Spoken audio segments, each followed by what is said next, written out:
Bismillahirrahmanirrahim. Assalamualaikum warahmatullahi wabarakatuh. Perkenalkan, nama saya Walham Aliansa dengan NIM S1S1 20102.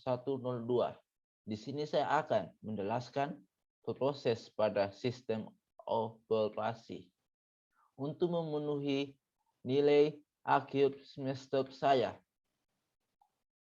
Oke, sebelum kita melangkah lebih jauh, kita harus tahu dan memahami apa sih itu proses. Proses adalah program yang sedang dieksekusi atau aplikasi komputer yang sedang dijalankan. Eksekusi proses dilakukan secara berurutan. Dalam suatu proses terdapat program counter, stack, dan daerah data. Untuk memahami lebih jauh, saya akan mengilustrasikannya. Misal saja kita membuka aplikasi di dalam hard disk. Aplikasi ini pula akan dieksekusi oleh sistem operasi.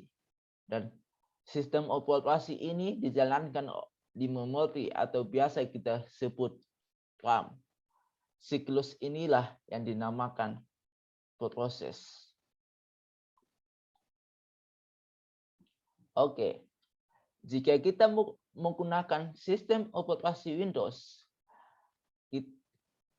kita bisa melihat suatu proses apa saja yang sedang dijalankan di dalam komputer kita dengan membuka aplikasi Windows Task Manager.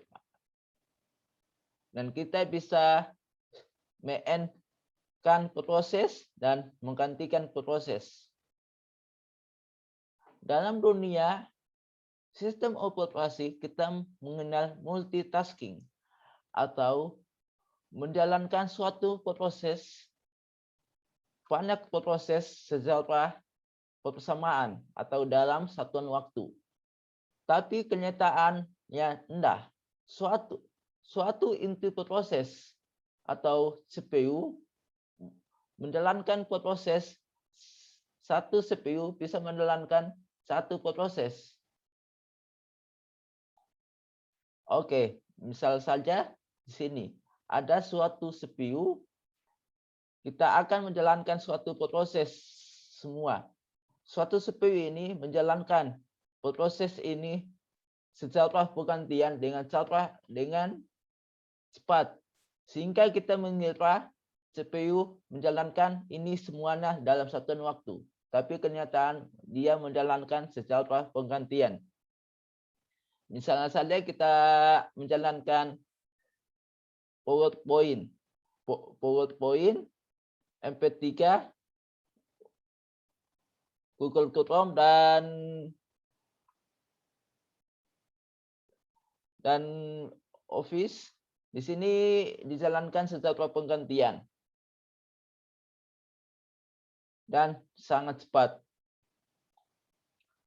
Dalam state proses kita mengenal 5 istilah, yaitu new, ready, running, waiting, dan terminated. Proses akan dibuat di dalam state news.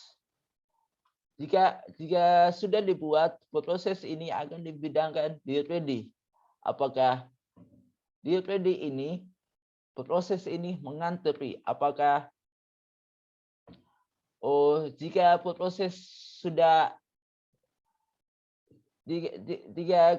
kelihatan proses itu akan dieksekusi atau dispenser di running.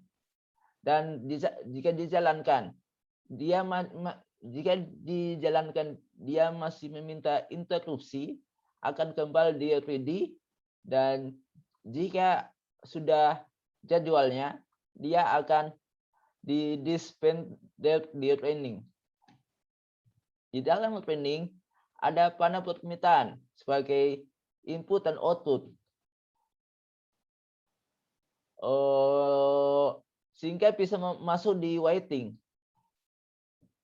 waiting. Jika input dan outputnya sudah selesai, akan kembali lagi di ready dan akan menunggu jadwal apakah dia sudah dapat jadwal.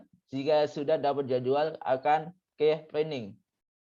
Dan ketika sudah di training dan sudah tidak ada input dan output, akan selesai untuk menutup suatu proses itu atau state terminated. Oke, sekian penjelasan singkat saya. Mohon maaf apabila ada kesalahan kata.